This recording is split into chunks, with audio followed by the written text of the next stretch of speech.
They call him a dictator. The West, their newspapers, their think tanks, even their human rights experts, they warn of a strongman rising in the Sahel, a threat to democracy, a danger to freedom, a new tyrant with a soldier's salute. But if that's true, then tell me this. Why are they so afraid of him? Why silence his speeches? Why ban his army from buying weapons to protect its own people? Why panic when he speaks to Moscow, but say nothing when France arms rebels in the shadows? Why do millions cheer his name in Ouagadougou, while Western analysts tremble behind spreadsheets and TV screens? Is it because he rules with an iron fist, or because he dares to dream without permission? This story is not what it seems. And if you're still watching, then you already feel it too. Stay with us. Subscribe to Spirit of Africa, because truth like this is no longer broadcast. It's defended. For years, they called Burkina Faso a red zone, a country overrun by terrorists, a hopeless state spiraling into chaos. They said the jihadists had won, that no leader, especially not a 34-year-old captain, could bring it back from the brink.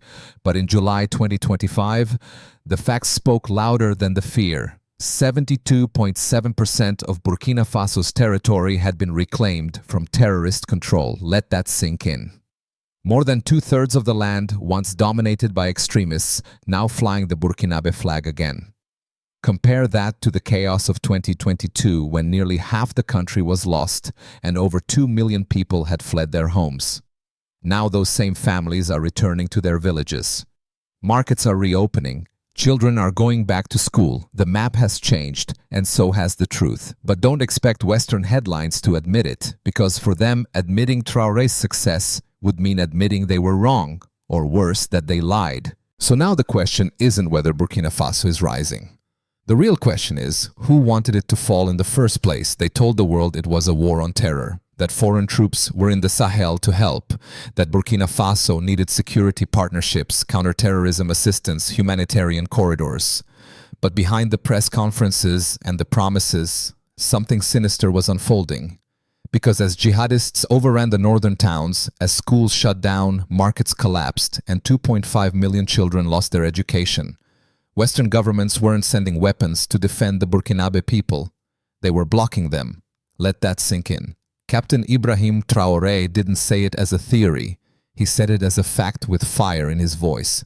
They tell us we cannot buy equipment to fight terrorism, he declared in a televised interview. Imagine that.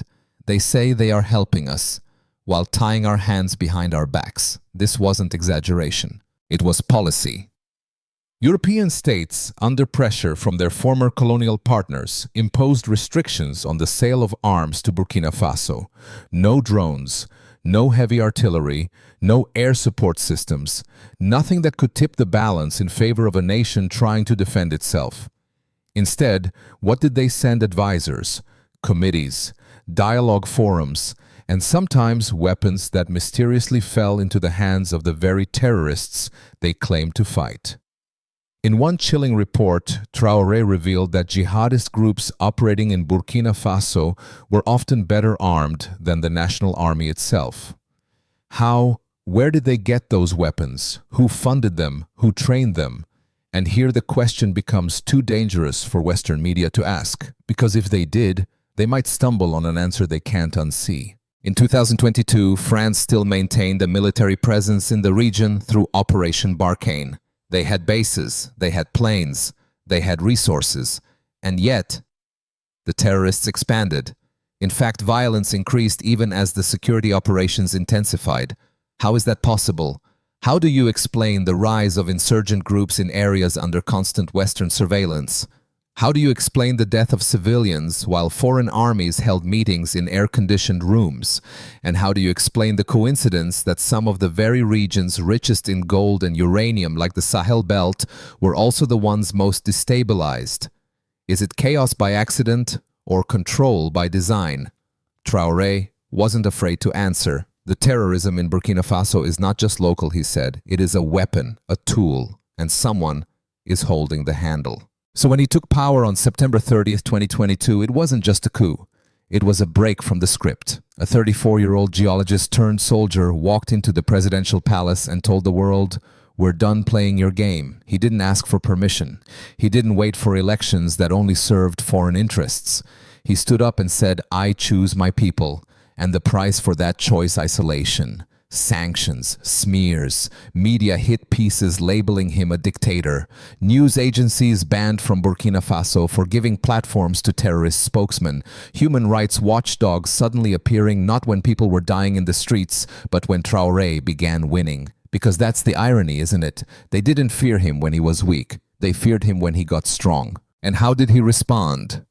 Not with excuses, not with handouts, but with something far more dangerous to empire self-reliance. He turned to Russia, to Turkey, to allies who didn't ask for control in exchange for assistance. Military drones, vehicles, training programs, not as charity, but as partnerships. Within months, Burkina Faso's military began to evolve. A new rapid intervention brigade was formed. Decentralized command structures were introduced, the entire army restructured for flexibility and speed, and above all, the people were called to join.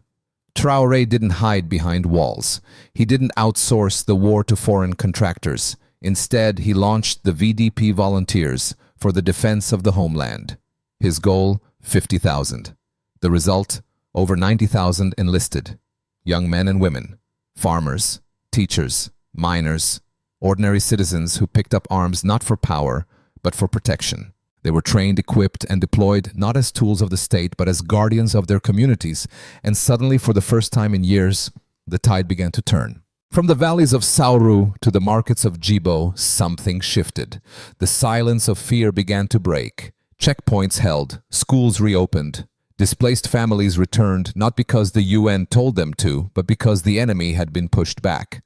And yet the narrative didn't change. The West still called him a threat, still said he was silencing dissent, still warned investors to flee, still refused to lift restrictions on military aid. So again, ask yourself, if Traoré is failing, why are they still trying so hard to stop him? If he's a dictator, why do the people keep rising to defend him? If this is a war on terror, why does his success terrify them the most? Maybe it's not a war on terror after all. Maybe it's a war on independence, a war on any African leader who dares to fight without strings, a war on dignity masked as diplomacy. And maybe, just maybe, they never wanted the war to end. Let this sink in. If you're moved by what you're hearing, leave a comment below. I choose sovereignty. Because in this world, silence is surrender, and Africa is done being silent. They said it was just terrorism. They said the conflict in Burkina Faso was about religion, about extremism, radicalization, unrest. But what if the truth glitters buried beneath the slogans and the smoke? There is something that has always drawn empires to Africa, not ideology, but gold. And Burkina Faso has plenty of it. For decades, foreign companies, mostly Canadian, British, and French, extracted billions of dollars from the soil of this small West African nation. They came with contracts. They left with gold. The people remained with craters, dust, and despair. Villages were displaced. Water was polluted. Workers died in unsafe conditions, while corporate executives toasted profits in London and Toronto. This was the silent war, the real occupation. And no one dared touch it. Until Traoré arrived. In November 2023, everything changed. While Western diplomats lectured him about democracy, while their media branded him a threat, Captain Ibrahim Traoré did something no African leader had done in years. He nationalized the gold. The Bangu and Wakon mines, two of the largest in the country, were seized back from foreign hands. A total of $80 million was spent to reclaim them. It wasn't cheap, but it was the cost of liberation. "We are victims of our wealth," he declared, "and today we're taking it back." A new gold refinery was built, the first in Burkina Faso's history, ensuring that raw gold would no longer be shipped abroad unprocessed. No more gold flying straight to Switzerland while local children walked barefoot to school. No more profit reports hiding the poverty of the soil they robbed. No more plunder dressed as partnership. Instead, gold stayed where it belonged with the people who bled for it. The results came fast. In 2024, state-controlled entities collected over 8 tons of gold. By March 2025, another 11 tons had been secured in just 1 quarter. For the first time, the government wasn't begging for loans. It was financing its own future with its own resources. Where did that money go? Into drones, into body armor, into schools, into tractors, into bullets and books, both essential to defend a nation. While the West offered aid packages with interest rates and conditions, Traoré offered something else: control. And that terrified them more than any coup. Because let's be honest, they were never afraid of poverty in Africa. They were afraid of wealth in African hands. And when Traoré took control of the mines, he didn't just break contracts. He broke the illusion that Africa needs outsiders to survive. That same year, foreign companies like Endeavour Mining and Lilium Mining were forced to exit key concessions. These weren't just business losses, they were strategic defeats. Gold is not just jewelry, it's leverage. It's reserves. It's the key to resisting the IMF, the World Bank, and every hand that offers development while keeping you in chains. And in Traoré, they saw the unthinkable, an African president who didn't just talk sovereignty, he funded it. But the fight wasn't over. Western banks downgraded Burkina Faso's credit rating. Investors pulled out. Headlines warned of instability. Suddenly, the same country they ignored was now a risk to regional markets. Why? Because Traoré cut them off from the source. Because every ounce of gold he redirected toward the Burkinabe army was an ounce that didn't pass through Zurich, didn't end up in French vaults, didn't fund the same system that kept African nations in perpetual debt for manufactured poverty. They called him reckless. They said he was ruining investor confidence. They accused him of resource nationalism. But maybe, just maybe, they were angry that the mines were no longer theirs. And the people, they understood. Because in the towns, once guarded by terrorists, now guarded by volunteers, they saw the shift. Markets opened again. Parents walked their children to school. Trucks filled with grain, not fear, rolled through the Sauro Valley. Even the Bangu mine, once shuttered due to insecurity, resumed operations. Not under a flag of a multinational corporation, but under the banner of the nation. This was not just economic policy, this was psychological warfare. A reminder that Burkina Faso belongs to Burkinabe, and while the West launched press attacks, Traoré launched tractors. In March 2025, his administration delivered 13 billion FCFA, around $22 million worth of farming equipment, plows, seeds, fertilizer, tools of liberation. Because gold alone won't feed a nation, but gold when paired with land and dignity builds sovereignty. So again, ask yourself, if Traoré is such a villain, why are his actions putting food in African hands? If his policies are so reckless, why is Burkina Faso producing its own wheat when just 2 years ago it relied on imports to survive? If he's truly destroying the country, then why does every act of independence cause a global panic? Maybe the gold wasn't the only thing stolen. Maybe Africa's belief in itself was buried just as deep. And maybe this captain, this farmer in uniform, has done the unthinkable. He dug it up. There are friendships that raise eyebrows. There are alliances that shift markets. And then there are relationships that terrify empires. Burkina Faso and Russia. That's the kind they fear the most. Because once Traoré took the gold back, once he broke the chains of Western aid, once he stood alone in a battlefield, no one thought he could survive. He did not crumble. He turned east. While France packed up its military bases, while American diplomats whispered warnings in the corridors of ECOWAS, Traoré boarded a plane. Not to Brussels, not to Washington, not to Davos, but to Moscow. In May 2025, Captain Ibrahim Traoré stood face to face with President Vladimir Putin. A young African soldier once dismissed as a temporary ruler, now shaking hands in the Kremlin, not as a beggar but as an equal. What did they discuss?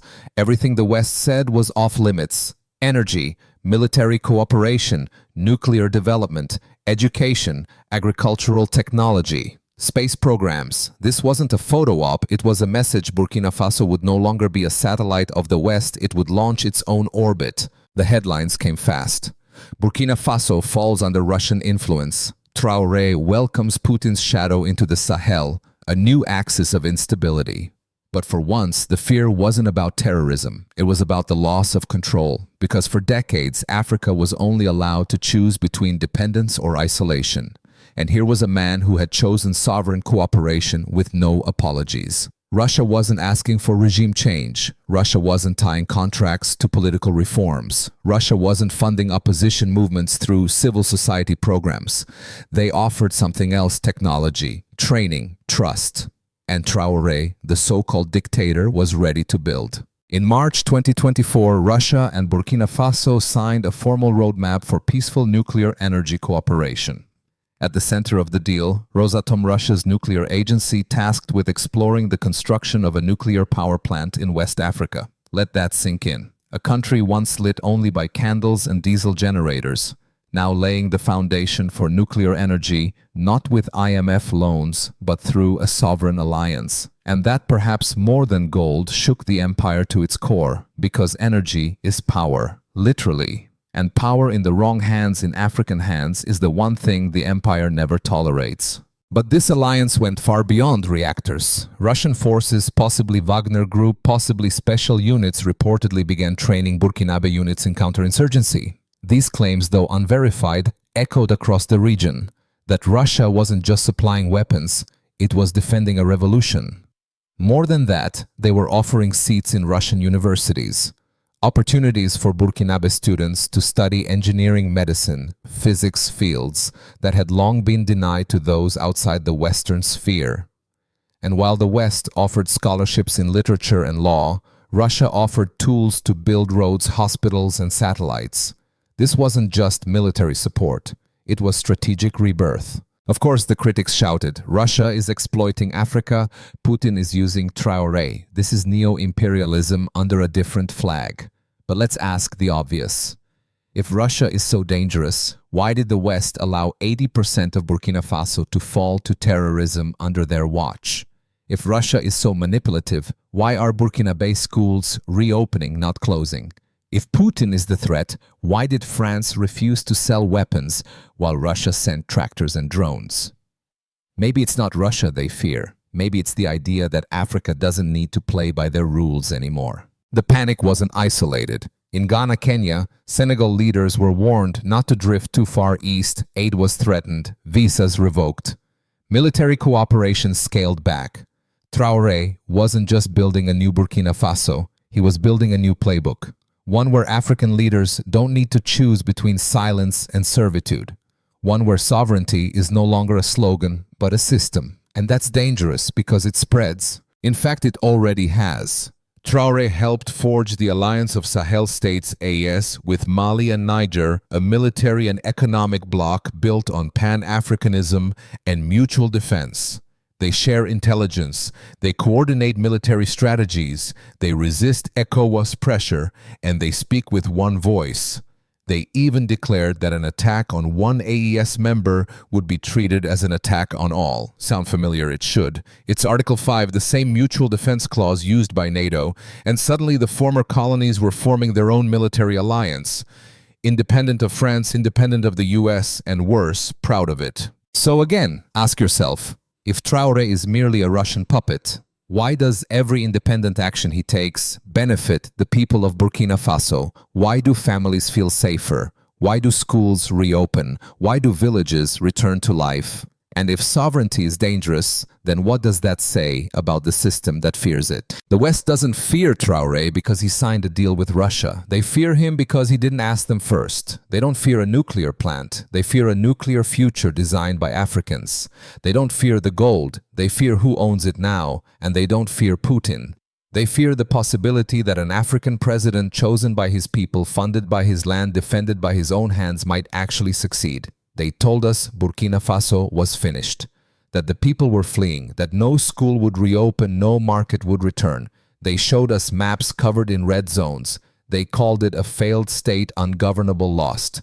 But they never showed us this. They never showed us the children laughing outside schools that once stood in silence. They never showed the nurses returning to clinics in the northern provinces where bullets once outnumbered bandages. They never showed the traders, the mothers, the farmers walking back into villages that had become ghost towns and planting life again. They never showed the joy, because joy doesn't fit their narrative. Dignity doesn't fit their headlines. But it's happening. In places like Djibo, where aid convoys used to be the only lifeline, now local farmers sell tomatoes grown with new tools. In the Sauru Valley, where gunmen once blocked roads, now trucks carry cassava and grain, not refugees. Over 6,000 schools once closed. Now thousands are open again. Not because of UN resolutions, but because local volunteers held the line and Traoré kept his word. Over 2 million people displaced. Now tens of thousands are returning, not with fanfare, but with quiet resolve. They are rebuilding homes with their bare hands, replanting fields, restoring memories. This is not propaganda. This is what happens when you give people back their land, their tools, and their courage. So let us be clear. The lie was never about whether Burkina Faso could rise. The lie was that it shouldn't, that without foreign help it was doomed, that African sovereignty was too messy, too unstable, too dangerous. But the markets are open, the schools are open, the clinics are open. So now we ask, what else did they lie about? And if they were wrong about this, what else are they afraid we might see? So now we ask, one final question, who is the real threat?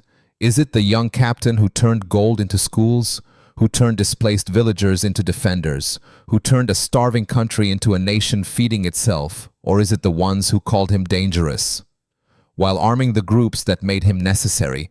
Is it the president who bans exploitation, or the institutions that call it investment? Is it the leader who builds alliances without asking permission, or the empire that punishes him for doing so? They say Traoré is destabilizing West Africa. But who destabilized it first?